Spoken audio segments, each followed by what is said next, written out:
Hello, everyone, and welcome to this series of webinar on rehabilitation in earthquakes. This is a global collaboration between different organizations like ISPRM, ISCOS, World Physiotherapy, and WFOT. This is probably the fourth series in this webinar, and today we are going to discuss traumatic brain injury rehabilitation in earthquake and disaster like earthquake. I'm glad to share that this is again a collaboration between five experts from five different countries around the globe in five time zones. I'm really grateful to my colleagues from UK, from Malaysia, Bangladesh, Australia, who are part of this webinar. You are going to hear from experts who have a real world experience of providing traumatic brain injury rehabilitation services both in peace and in disasters. I encourage you to please share your emails in the chat as we go along this webinar so that we can inform you about the future events. Before we start, you need to understand that traumatic brain injury, even in best of the time, is a very challenging thing that people in rehabilitation field see. It is not something like a back pain. It is not a knee pain. It is not a musculoskeletal disorder. Even in usual time, when we are not facing a disaster, rehabilitation of a patient with traumatic brain injury and specifically which fall in the category of moderate to severe is a major challenge for all team members. And just imagine that now you are being faced with a disaster like situation. This means that your challenges are now multiplied. And now our colleagues are going to help you understand and navigate this challenging situation. And hopefully, at the end of this webinar, you will be more wise and you will have more knowledge on how to rehabilitate a patient with traumatic brain injury in the aftermath of disaster like earthquake. So we have a very exciting program. I'm going to share the program and then we are going to move on to the first presentation. So I hope you guys can see. So this is what we are going to do today. I have given the welcome remarks. I am representing Emergency Rehabilitation Committee of ISPRM, which has been very active in providing academic services and consultation to people and colleagues in disasters around the globe for more than 15 years. Then we are going to start off this webinar by presentation by Cicely Borstein, who is an occupational therapist based in UK. Because she was traveling, she's unable to participate in person, but she has very kindly provided her pre-recorded presentation on traumatic brain injuries in disaster, functional assessment and treatment. Then we are going to listen from our colleague from Bangladesh, Professor Taslimuddin. We are again going to move on to our colleague, Dr. Sumita Gowden from Australia, and we are going to have our presentation from Professor Mazina Muzlan from Malaysia. Then we are going to have a Q&A session. So I'm going to start with the first presentation by Cicely, which is a pre-recorded presentation. And we are going to listen to this presentation, and then we are going to move forward. So just give me a second as I start the first presentation.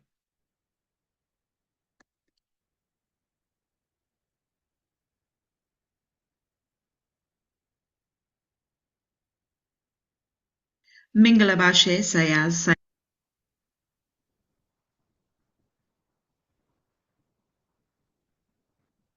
Sayamaz, I'm honoured to have the opportunity to speak to you today. I would like to begin by offering my deepest condolences to you at this difficult time. I'm joining my esteemed colleagues to speak to you today about traumatic brain injuries. I'm planning to focus on easily accessible, repeatable assessments that you can do to track recovery. And I talk a little bit about rehabilitation and recovery as well, but I know that that's being covered in more depth by my colleagues. I'm sure that you have a sound knowledge of brain anatomy, and I know that one of these talks more about different types of brain injuries themselves. But I've put some links to some resources on basic brain anatomy at the end of my talk in case this is helpful. My name is Cicely Borgstein. I'm an occupational therapist by training, and I've worked in occupational therapy and global health in many countries around the world, including Myanmar back in 2018. I'm currently working in Scotland, running a team that's focusing on expediting discharges from emergency departments and acute medical units of 2 hospitals. However, I have a special interest in neurological rehabilitation, and I hope that what I'm about to share will be helpful to you. So the first big question is, how do we assess what we can't see? Unless the person we're working with has a very clear head trauma, then we can't actually see what we're dealing with. And even if that is the case, then there's likely to be swelling and other things that will impact on other parts of the brain. It'll probably be very difficult to get imaging, so you can't rely on being able to, in inverted commas, see the damage. So you need to rely on your clinical assessment skills to help you understand what's happening with the patient. You know, asking what can they move, what can't they move, what can they see, what can they hear, what are they feeling, what are they managing to do, what are they not managing to do. You also need to remember that this person may have other physical and psychological trauma, which could impact on their ability to engage with healthcare professionals or even their friends and family. So you must bear that in mind when assessing people. And you need to know what's normal for this person. Did they have any physical or cognitive impairments before they sustained this injury? Could this be an acute on chronic or traumatic on acquired brain injury? Information gathering is key to understanding your patient, so do try and find out as much about them as you can. I won't go into too much detail about brain injuries because I know this is being covered by my colleagues. I just wanted to say it's important to think holistically about the patient and understand how they were injured and what this might mean. So ask, if you can, how was the injury sustained? Was it from a collision or a fall, or was it a penetrating injury? Did they have, or do they still have, an altered level of consciousness? Was there other head, spine, or extremity trauma? What were the signs and symptoms of the focal neurological deficits that were reported after the incident? Were they transient or did they persist? Were there progressive symptoms? Did the person have multiple injuries? I'm going to talk through some assessments that you can do to help build a picture of your patient's deficits. All of these assessments are repeatable, mostly with no equipment. Any equipment that is required should be very easily available. Some are standardized assessments which are freely available to look up online, and I'll include links so that you can read up on them in even more detail, because 10 minutes isn't quite long enough to go into enough detail about them all. What I will say is that it's very important to document what you're doing and how you're doing it so that recovery and progress can be monitored and tracked. The Glasgow Coma Scale, or GCS, is a way to assess the level of consciousness of patients with an acute brain injury and consistently communicate this. It's made up of 3 components: eye-opening, verbal response, and motor response, with scores ranging from 3 to 15 and higher scores indicating better levels of consciousness. It has a structured approach which defines the steps taken in assessing each component. If you go to the website, you can download the assessment aid for the GCS. I've also embedded the PDF of the assessment aid in the final slide, and this slide encompasses the key elements. So first of all, check for factors interfering with communication, the ability to respond, and other injuries. Observe eye-opening, the content of speech, and movements of the left and right sides of the body.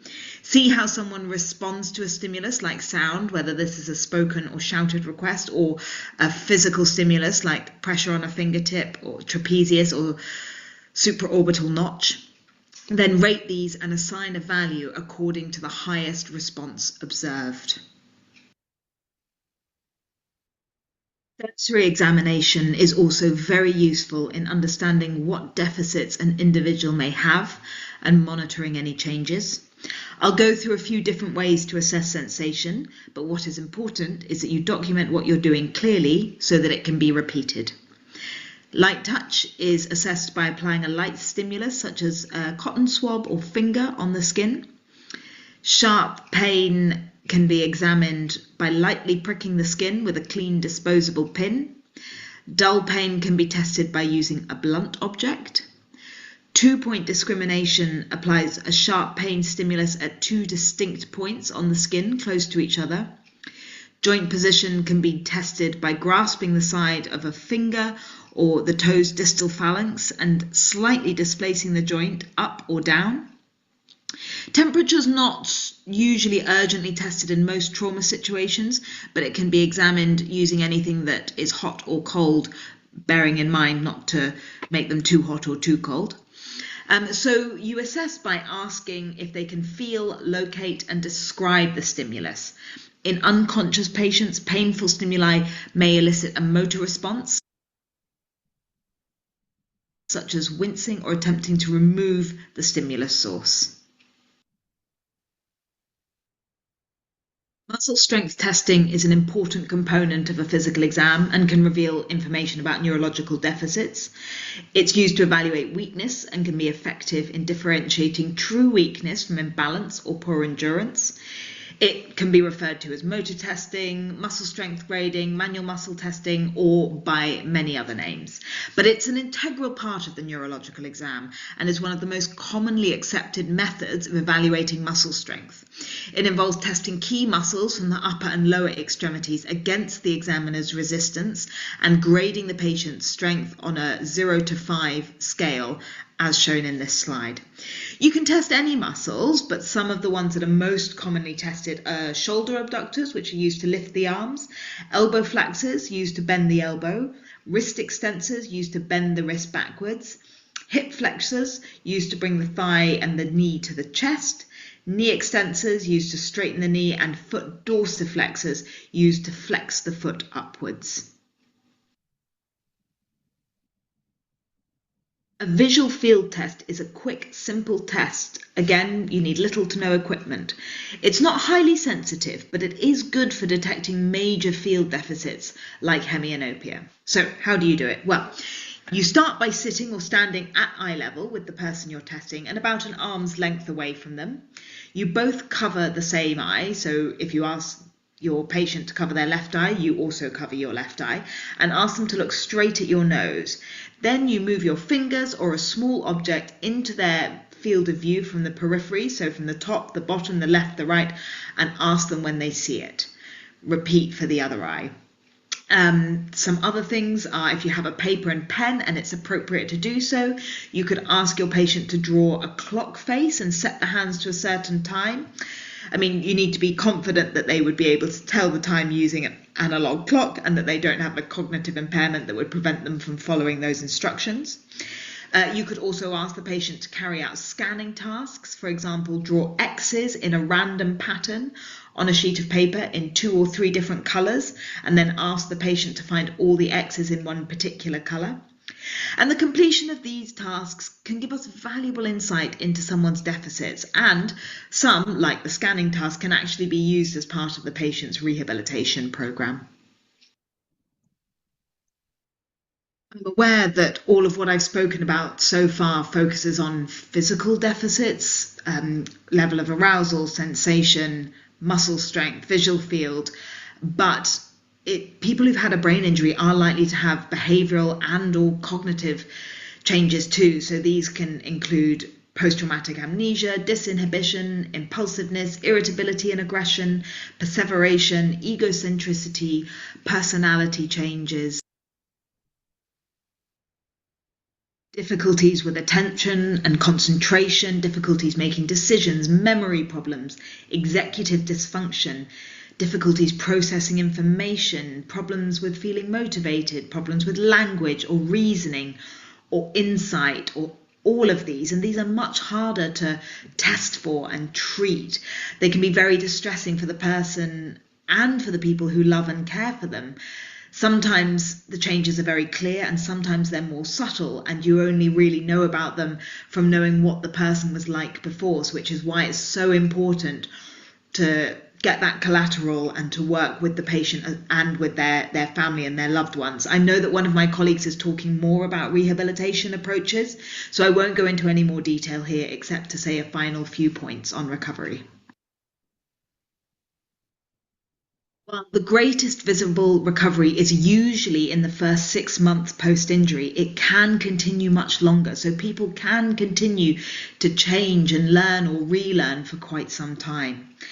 And educating people is key. Tell people and their families what has happened in a way that they can understand. Explain what you're doing and why. Bring them along on the rehabilitation journey with you. Explain to them why it's important that you're doing what you're doing. If you're seeing recovery, tell them what you're seeing, how you know that they're recovering, how you assess for it. Families are a vital resource for rehabilitation, support and recovery. So engage them, educate them and ensure that they really are part of the rehabilitation journey. So finally, here are the resources that I mentioned, and all that's left for me to say is Jesu Dimbare, thank you so much for listening, and I hope this has been helpful.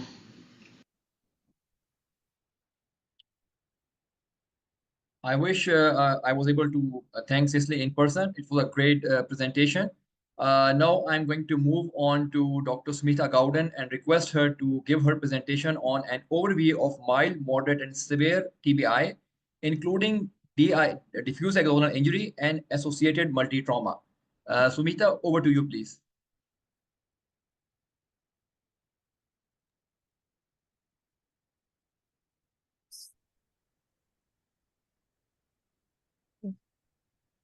Hello, everyone. Can you see the screen? Yes, I can see your screen. Okay, great. So, hello, everyone. I'm Sumita Gowden. As Farooq mentioned, I'm going to talk a bit more about the types of brain injury and also its complications. And I will also talk a bit about the impairments as well. So, I'm going to go straight into the pathophysiology of the brain injury. So, the pathophysiology of the traumatic brain injury, there are two parts to it. The first part is the immediate injury, which we call the primary injury, due to the actual impact of the initial injury, where you see the blood in the brain. Then, following that, what we see is a secondary injury, which results from the disordered autoregulation and other pathophysiological changes which happens within the brain in the days immediately after the injury. So, essentially, this is a time where the patients need to be quite well acutely managed in an ICU or a HDU setting, and you got to watch their vitals, the electrolytes, the SIDH phenomenon, which happens with hyponatremia and raised intracranial pressure, and they can develop post-traumatic seizures. And in severe injury cases, they can have dysautonomia, which is a phenomenon which happens with traumatic brain injury patients. So acute management of the traumatic brain injury is extremely important to improve the prognosis of these patients. Now, in POD, there are three types of post-traumatic seizures. They're classed as immediate seizures, early seizures, and late seizures. Immediate seizure occurs within the first 24 hours, and early seizure occurs within 1 to 7 days, and late seizures is after 7 days. Now, the chance of them developing a post-traumatic epilepsy is extremely high in the late seizure. It can happen with early seizure, but it's more higher in the late seizures. And the overall post-traumatic seizures is about 2% in the traumatic brain injury patient. Now, dysautonomia happens in an extremely severe traumatic brain injury patients, which is essentially the autonomic nervous system, dysfunction of the autonomic nervous system, where what you'll see in a traumatic brain injury patients is that they will have raised heart rate, respiratory rate will be high, their temperature will be extremely high, their blood pressure will be very labile, and they'll have increased sweating and changes in muscle tone. This can be mistook as septicemia or sepsis or anything of that sort. But when you do sepsis, also is cause it. But in traumatic brain injury patients, you need to also keep in mind it could be dysautonomia, which is causing it as well. And not the full effect of dysautonomia you won't see in every patient. Sometimes you'll see a subtle effect where they will have tachycardia even when you sit them up, or postural hypotension. All of this is form of a dysautonomia as well. Now, the focal injuries, there are two types of injuries. One is focal and the other one is diffuse. In focal injuries, which usually happens in the frontal or temporal lobes, but can occur anywhere, and comes in as a cerebral contusion, and not necessarily every focal injury you'll be able to see in CT scan in the first 24 hours. It can happen even after 24 hours, in second or the third day, it'll be more visible. Now, the diffuse axonal injury is it's a more of a complex phenomenon, and it only visible in the CT scan in the worst percent of the cases, like only 5 to 10% of the cases you can see in CT scan.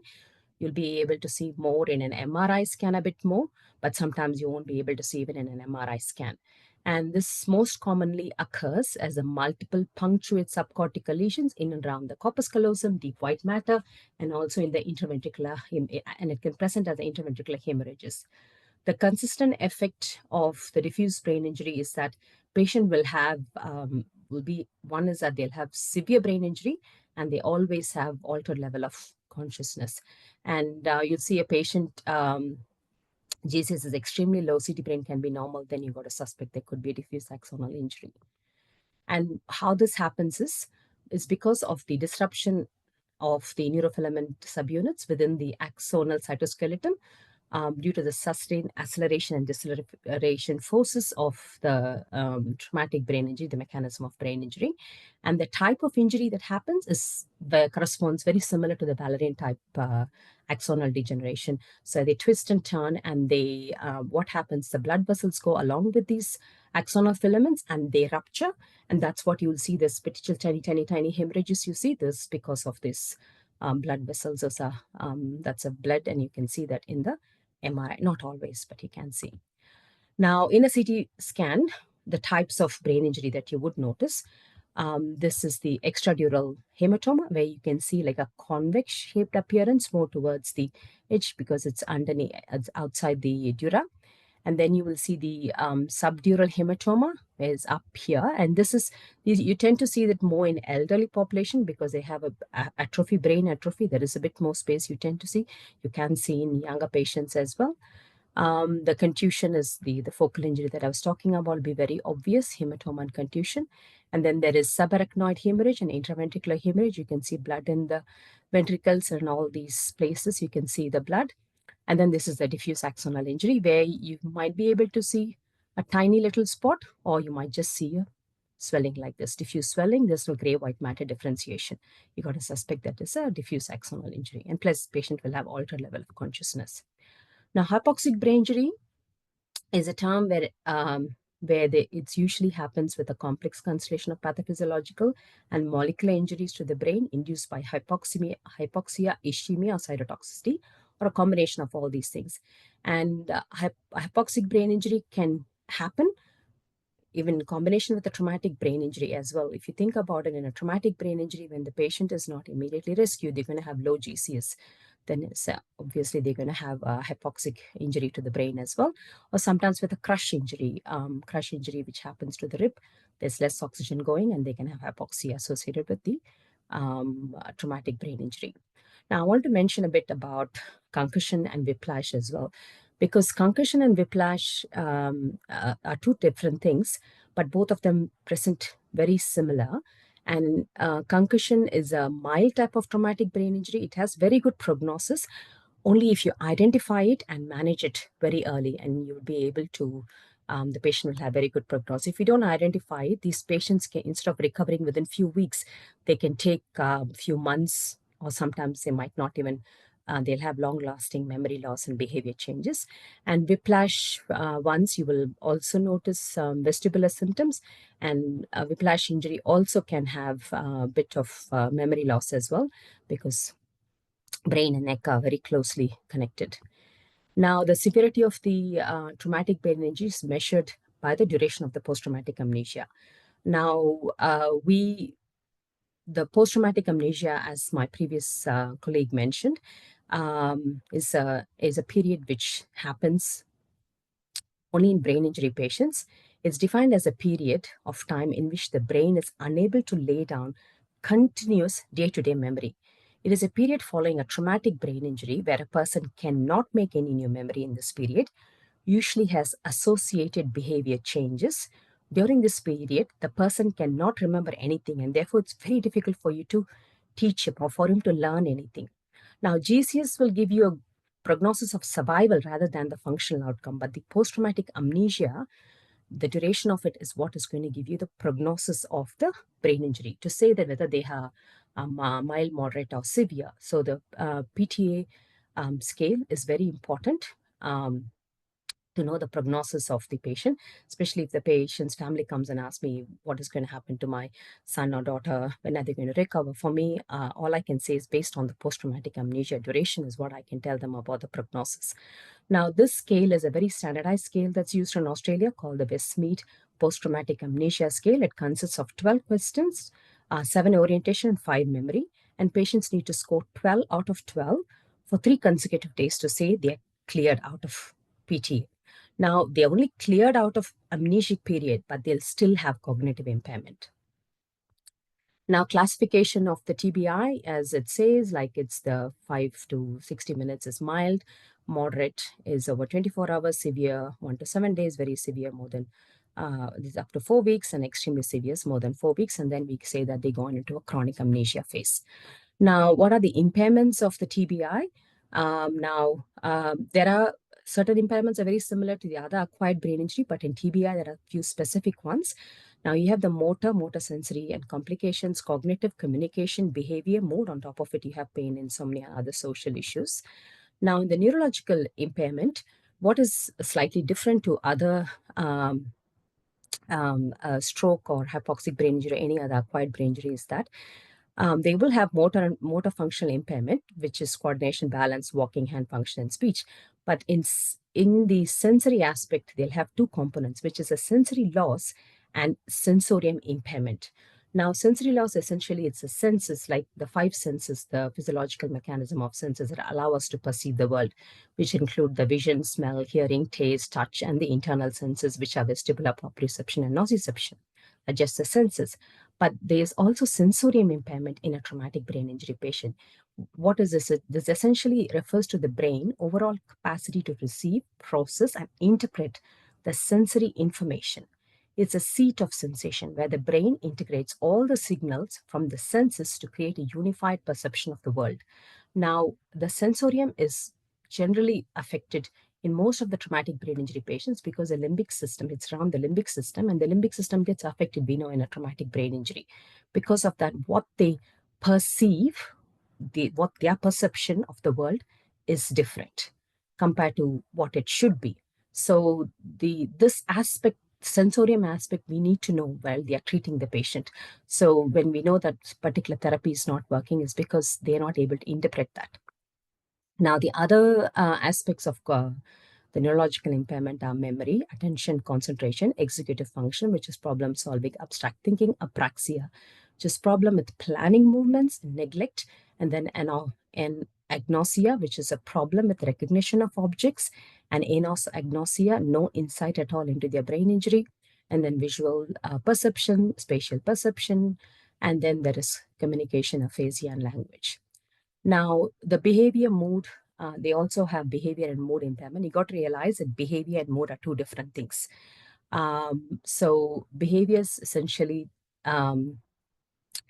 which is very obvious, you will see a patient can become, have a very altered emotional control. They will be really quite angry and upset or frustrated, and they have and their tolerance and anger management levels all will be very disturbed.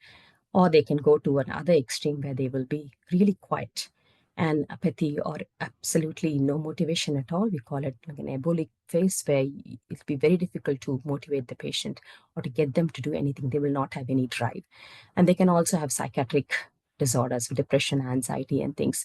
We have to realize a brain injury patient can also get depressed and anxious, and they can also have PTSD, which is it's a bit of phenomenon which we later on come to realize, not necessarily because they have amnesia, they can't remember the event, but they'll still have all the features of post-traumatic stress as well.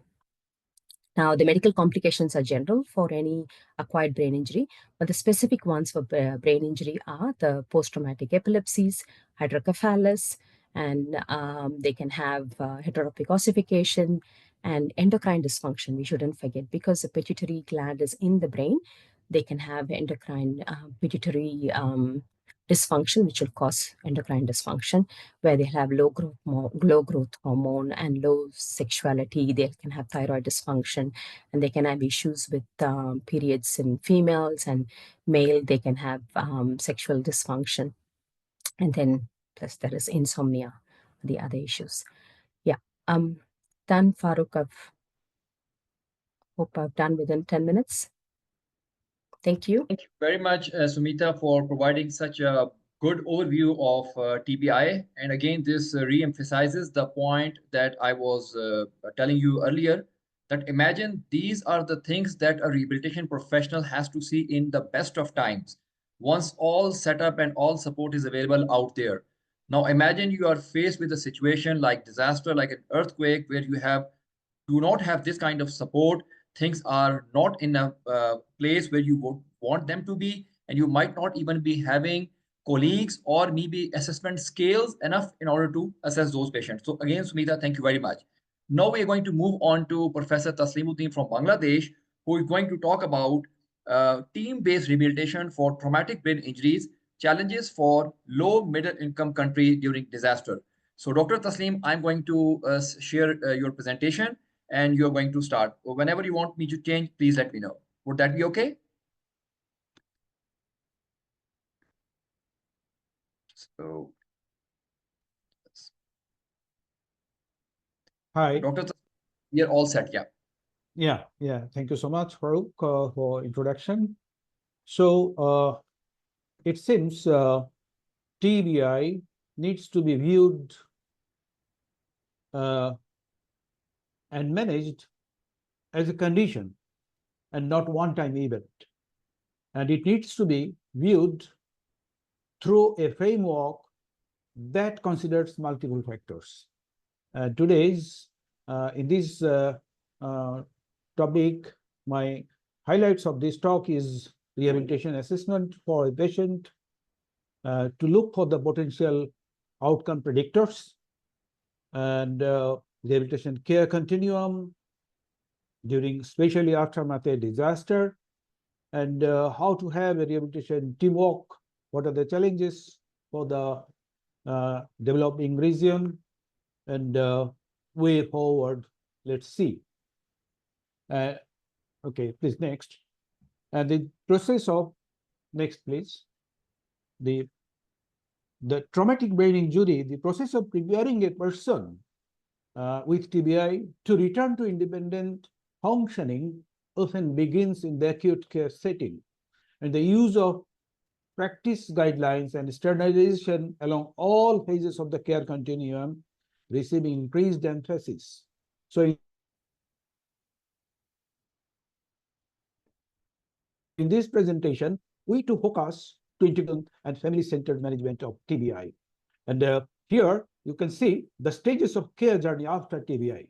If you start from recognition in the bottom and up in the recovery and reintegration phase, and however, the stages and the path for recovery may not be smooth every time. We have to pass through acute care, the classification system, a long follow-up, and and an intervention of improving a person's physical, cognitive, and psychosocial function of quality of life. And if not, if the patient is re-injured again. Next. So, as a physician, we need to pass through the clinical checks like history, physical examination, laboratory imaging, functional assessment for rehabilitation, assessment of the patient for functional assessment. And when to start rehabilitation and how, is it a passive process or a participatory, and in the isolated or an individual in a team, is always, you cannot answer all the questions in one setting. So ideally, the rehabilitation of the person with TBI should start within 24 hours to 72 hours post-injury. And the greatest visible recovery during the first 6 months can be seen. So the early, the better. And the inpatient rehabilitation facilities often a 3-hour rule may not often be followed. Next, please. Okay, next. So I took 3 papers, one from Pakistan 2005, and one from Pakistan Nepal earthquake 2015, and one systematic review. As we can see, most of the patients are young. They're having concussion or mild type of injuries.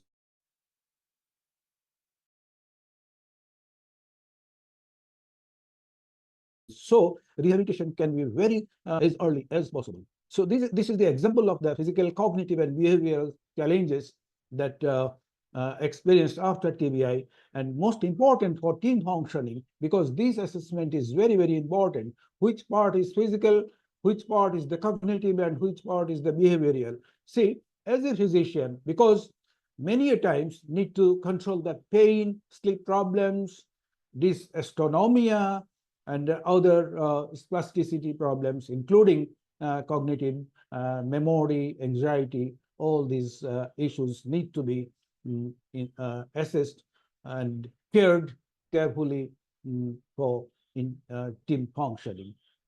Next. So here is we can see the it's a policy brief, WHO strengthening rehabilitation in health emergency. Because health emergency, the disaster surge rehab needs, because there is huge onslaught of casualties, and often the services are disrupted. The early rehabilitation saves lives, but we need to respond such a way that rehabilitation need to be strengthened. It's a human right, because rehabilitation should start from day one of care, and not after the crisis has faded. And rehabilitation is a global mandate, so it recognizes as essential in emergency health responses. Next. So you can see the scenario of the developing region during the crisis period. The patients lying on the floors, and they have multiple injuries, including the spine. As you can see, the lower limb injuries, upper limb injuries, chest rib cage injuries as well. So we need to address all these scenarios in a deep fashion. Next, please. Rehabilitation team composition is also a challenging term, because where is the patient, in which care setting, that depending on the care setting, the type of TBI, and the availability of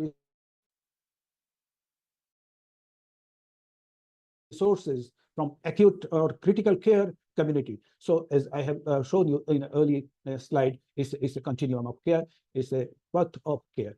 Next. And here, the team usually faces challenges in the developing region because of the scarcity of the trained professionals.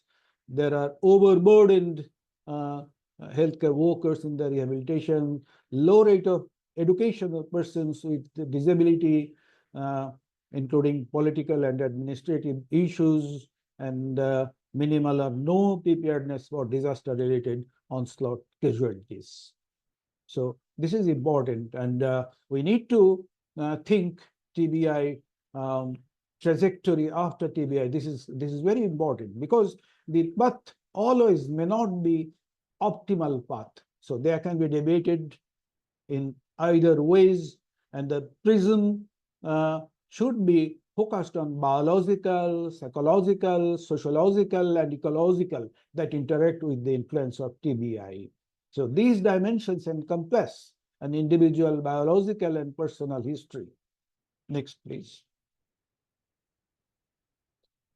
So community integration and return to productivity is very important.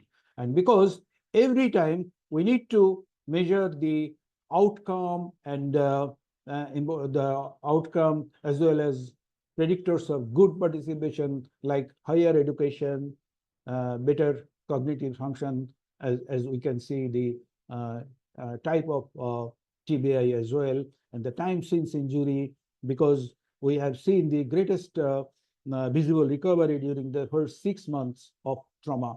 And if there is absence of depression, more family support, and assessment with functional independence measure, Glasgow Coma scale extended, and disability rating scale. These are the ways we can measure the prognosis as well as the outcomes.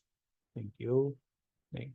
And rehabilitation therapies are important because we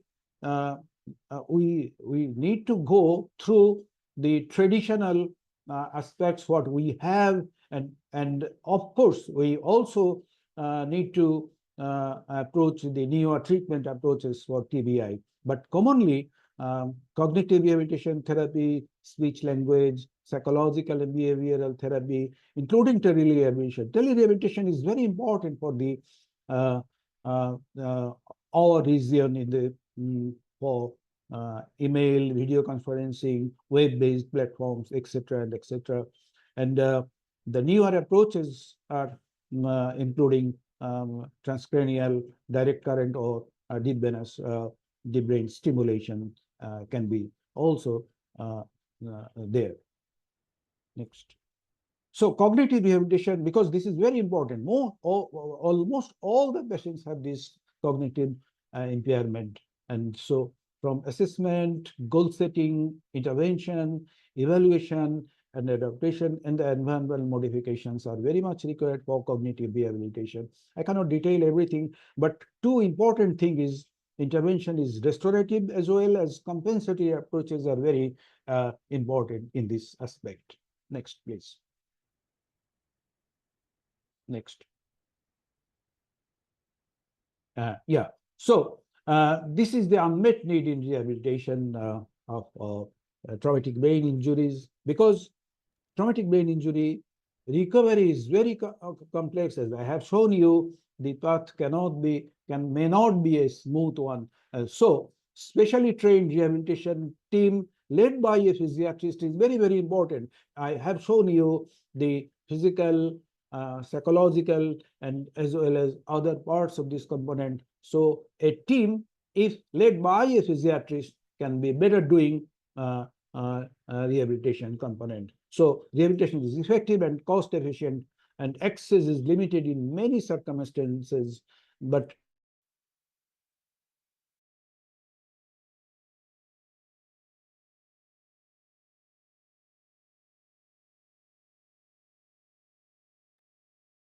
Dr. Taslim? families play a key role. Telehealth is CERC Rehabilitation Forum. We have International Rehabilitation Forum and many other agencies that we can collaborate globally so that we can have our improved outcome in the coming days. Thank you very much for your kind attention.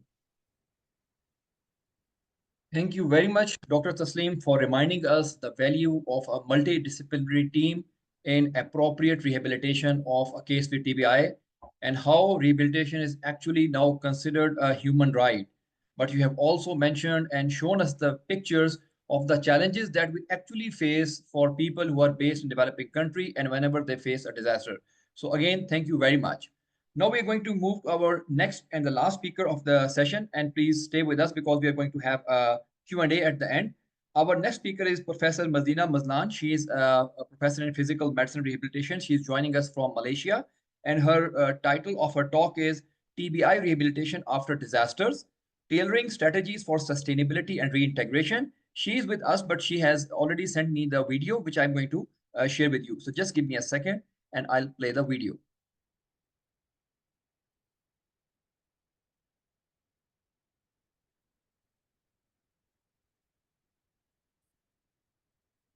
Good evening, Assalamualaikum and Mangalaba. Thank you for having me.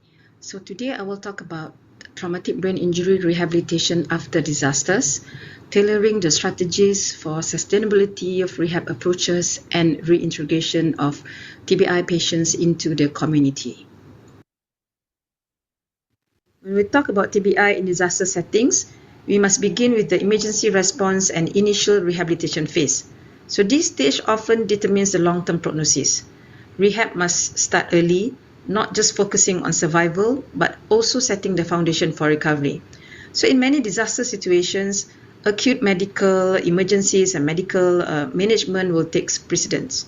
But evidence have shown that if you initiate even the basic rehabilitation interventions early, such as positioning, early mobilization of the patients, and also family education, within the first few days, this can drastically reduce long-term disability. Importantly, rehabilitation isn't just about physical or functional recovery. It is about helping people return to their roles in their life, whether it is parenting or working or simply engaging in their communities again. Therefore, if you look at this slide towards the last right-hand side, it is about long-term rehabilitation and social integration. After disasters, TBI incidents can actually rise by 30 to 50%, as reported by the WHO. Common causes for this increase in the incidents because of falling debris, structural collapse, or road traffic accidents during evacuation. So I believe in Myanmar, there are regions affected by the natural disasters or conflict may lack access to rehab facilities. Vulnerable populations, including children, the elderly, and those with pre-existing disabilities are especially at risk. Polytrauma is also common. So let's not forget about psychological trauma, grief, PTSD, and stress can often coexist, making recovery more complex. Loss of family members or displacement can further disrupt the healing environment. We typically classify brain injuries into diffuse and focal injuries, but in disaster, we may see a mixture of these injuries. So understanding the type of injury can also help us to tailor rehab strategies and anticipate a long-term need of these patients.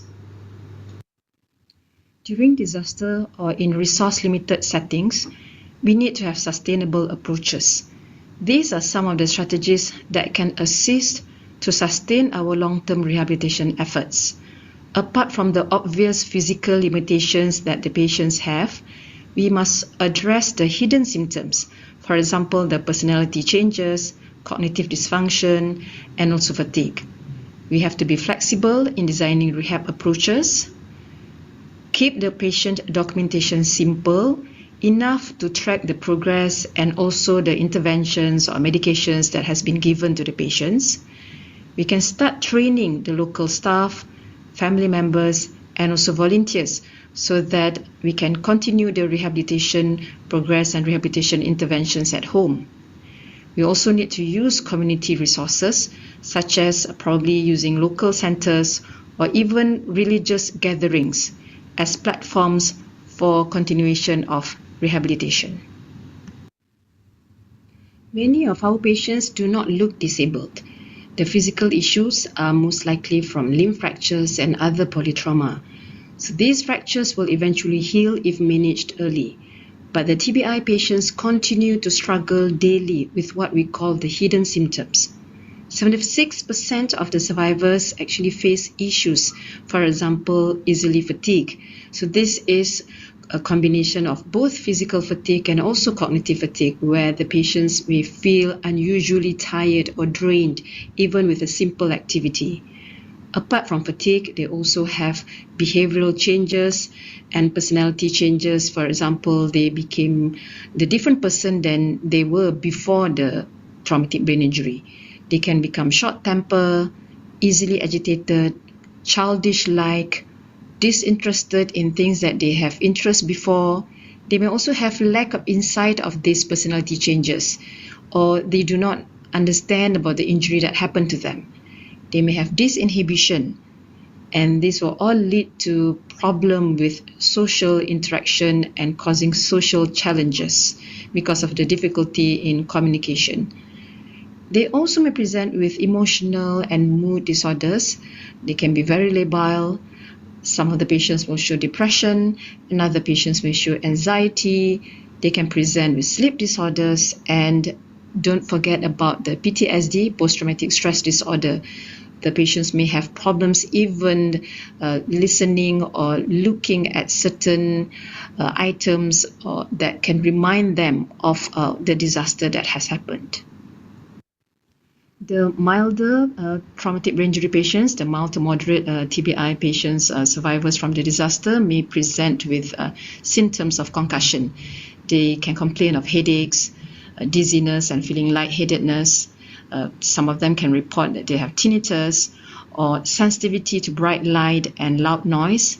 They can also present with poor balance, and this is most likely an origin, central origin. So as a rehab professionals, you need to also find out and address the symptoms and intervene accordingly. Last but not least, and this is also quite important, the hidden symptoms of the cognitive impairments. They can present with cognitive rigidity, which means that it's difficult for them to be flexible when you provide or when you try to engage them in the rehabilitation therapy.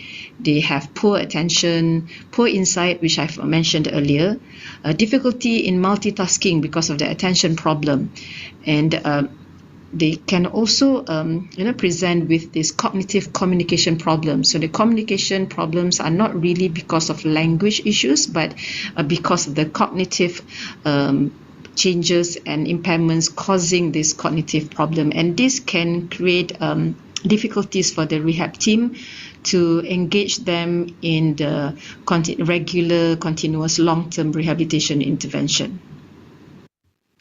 When designing the rehab program for the TBI survivors, just remember to be flexible. Not every region in Myanmar has the same resources of access. So you have to use whatever that is available to you. For example, using a tele-rehabilitation via any app available. Do not underestimate the power of a simple phone call, voice note, or probably video check-in with the caregivers as part of this tele-rehab intervention. You can also decide to have to use this probably the satellite model, where you choose one satellite location where the TBI patients and family members can come and receive the initial treatment and also as a follow-up treatment in this satellite area. You can plan to achieve one functional goal at a time. For example, in this number 3, you see where the patients may receive the treatment or regular follow-up in one place, and then they go home and continue with the rehabilitation at home with the family members, come back to the center or to the satellite area where you can address another functional goal at a different time. And you can do this multiple times because this is as part of the long-term rehabilitation plan. Avoid sensory overload for patients with possible PTSD because these noisy and chaotic settings can actually trigger panic. Another flexible approach is that to use group therapy, especially because if you have limited in resources in the rehab team members. But we can be very creative to design this group therapy, consider the patients with similar functional levels and those with mutual goals, and look at the group dynamics of the patients when you want to put them in one specific group in the selection process. You can also use the local strength. Identify one strength at a time. Maybe a village market or a mosque can serve as a social rehab hub. And you try to start small but scale up the intervention and the local strength or local resources that you want to use. In moderate to severe TBI, family-centered rehab can improve outcome by 70%. So we can train family members not just as supporters, but as one of the rehab team assistants. The family members are the bridge between hospital and home. What they can do is that they can help with exercise and daily routines. They can provide emotional support. They can also prevent isolation, which can happen, most likely because of the personality changes. And family members can also monitor changes and give feedback to the rehab team. Here are some of the strategies that you can teach the family members to use. For example, set a daily routine. This reduces confusion and improve engagement. Use visual cues, for example, sticky notes, colored signs, or memory boards. Integrate rehab into daily life. For example, washing vegetables can be for hand therapy. Counting mangoes can be cognitive training. Use whatever that is available at home. For example, in this slide, we use mop handle and also stickers to put on the wall. Finally, reintegration should be realistic and culturally appropriate. The goals could be for household, community, or economic roles. So in summary, sustainable rehab after TBI in disaster settings is possible, but it requires us to be flexible, resourceful, and deeply connected to the community. Thank you.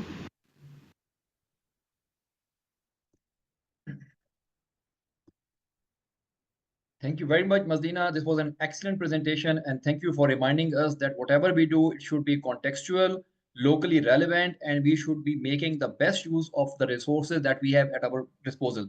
So thank you again. Now I would like to formally thank all of my participants and especially my panelists who gave these enlightening talks. And now we are open for a formal question and answer session. So I would request any colleague who would like to ask a question to please unmute themselves or maybe write in the chat box. Dr. Maria Paul has raised her hand. So Dr. Maria, if you can please unmute yourself and comment. Dr. Maria? Oh, yeah. Now you can talk, yeah. Okay, thank you.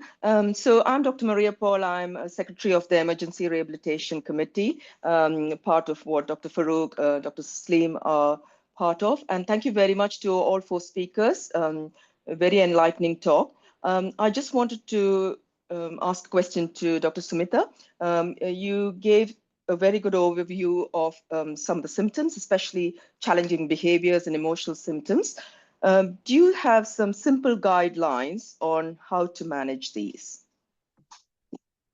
So in terms of behavior, now I think in a disaster setting, as Maslina said, is probably the right way. But in a general normal setting, what we do for behavior is that we identify the reason for the behavior. So we call it A, B, C kind of thing. Why did the behavior happen? What happened before the behavior itself, and what happened after the behavior, the consequence of behavior. These three things we look at it a bit more detail, and then we try and identify the reason and how we can actually negotiate with the patient and then be firm with the patient not to do this kind of behavior. It's a simple thing, but it's individually we do it for each and every patient because it's a normal setting. And so did that answer your question regarding the behavior? So I was just hoping to get our audience to perhaps understand that sometimes in these situations, it's really important to go back to the basics, which is about seeing whether this behavior is a form of communication, a communication of unmet needs. And those unmet needs could be quite basic, like being in pain, being in distress, not having sufficient sleep, not having sufficient nutrition, hydration. So reassuring families, educating the families, and making sure as far as possible in the environment they are in, which might be chaotic, to restore some calm, restore some structure, and try and address the basic needs while making sure that there are no secondary complications like infections or other things that could be, making the behaviors worse. So I was just hoping to convey that to the audience. Thank you. And also the behavior it's just a behavior we're targeting. We're not targeting the person. So we have to realize that. And everybody need to have that kind of a mindset. It's just a behavior. The patient doesn't have control over it. So we have to, if they do any dissonant behavior, you have to move on. So that's the mindset we need to have when we approach these TBI patients. Thank you. Thank you, both of you. We have a question in the Q&A section by Kim. The question is, what would be the cause of tongue shortening and sticking inside a tube feeding in elderly patient? And what would be the best treatment approach as a physical therapist? So if any one of my colleagues can answer this question, I can also copy and paste it in the chat box if someone wants to review it. So I will repeat the question. It's about probably primarily related to SLP.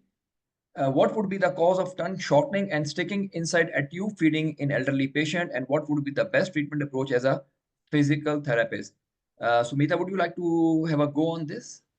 Yeah, so the tongue shortening and things is if you are putting a tube inside the patient, the chance of them having oral candidiasis is quite high. The oral care needs to be done really well for these patients.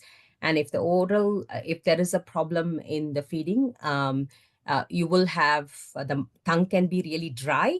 And with the oral candidiasis, it can be really thick, whether the physiotherapist is mentioning about that was observed and mentioning. But generally, brain injury doesn't make a tongue short, but it's all the other secondary complications because they can't feed well, so they get immunocompromised. If they're having tube fed, they will be malnourished. So it's quite common to have. Yeah, thank you very much. So Dr. Ashkul Islam has raised the hand. I'll ask him to unmute. So please, Ashik, if you can unmute yourself and ask the question. Thank you. Thank you, Mr. Farooq Rathod, for giving me the chance. Assalamu alaikum, everyone. Uh, I would be very glad to know that our professor, great professor, Professor Toslimuddin sir, he did a great job during the last flood disaster in Bangladesh. Under his guidance, the lots of physiatrists, everyone did a great job, and they had supported the flood affected people in the on regard of rehabilitation. But I have a question to Professor Toslimuddin sir, that Bangladesh is very vulnerable to earthquake, very high risk zone. Bangladesh is situated in a very high risk zone of earthquake. It's a lots of tectonic plate. It's an area of collision. So I have a question that in such a mass disaster like Myanmar or some other parts of the world, in such a disaster, that we don't have such type of manpower in our country, uh, not such amount of rehabilitation specialist in our country. So can we use some rehabilitation expert expenders like therapist expender in that situation in our country? Yeah, thank you. I got your question. Thank you so much, Dr. Ashikul Islam. In our part of the world, see, Bangladesh is a small country with huge population. You know, the highest density population is here. Any kind of disaster like earthquake, I cannot express my, what will happen in this situation. So only the thing, it is the preparedness from every corner, from the house building society, from, from health sector, from multi sector.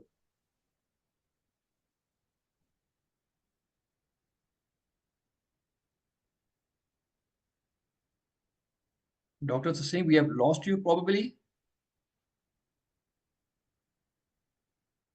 Can someone else hear Dr. Taslim, because I can't hear him? Okay, yeah, okay. No problem. Okay, we'll move forward to the next question. The question is, how do you pharmacologically manage a patient with impulsive and aggressive behavior after TBI? So, Mazlina, can you please answer this question? Pharmacological management of aggression after TBI. What is your strategy, or what would you recommend? Okay. First and foremost, you just want to see whether the aggression is in the acute stage or whether this aggression occurs slightly later at the subacute stage and the long term, after at a more chronic stage. Because if it's during the acute stage, then the aggression could be more of the post traumatic agitation during the confusional period. So this is the time when a lot of the time we try not to give any medication first. We have to look at this is again part of the behavior where the patient may be in pain, or the patient is actually having a problem with sleep or anxiety, or some of these patients when they have this aggression, they can also be having psychotic problems as I mean the hallucination that can also occur concomitantly.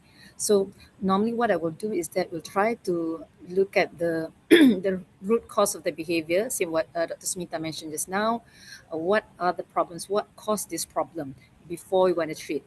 And we look at the severity. If it's very severe that it causing harm to themselves, causing harm to the others, that you can't actually do any rehabilitation intervention, then that's when you may want to add on certain medication to calm them down.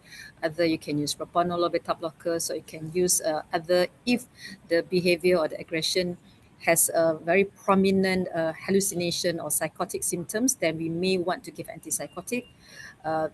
I know there are many medications, if we follow the list and some of the guides, anti-epileptic like carbamazepine and all the rest, or antipsychotic, olanzapine and all that. So there are groups of medications that you can use, but I will always advise to look at the possible cause and what is the most prominent symptom within the aggression and agitation itself.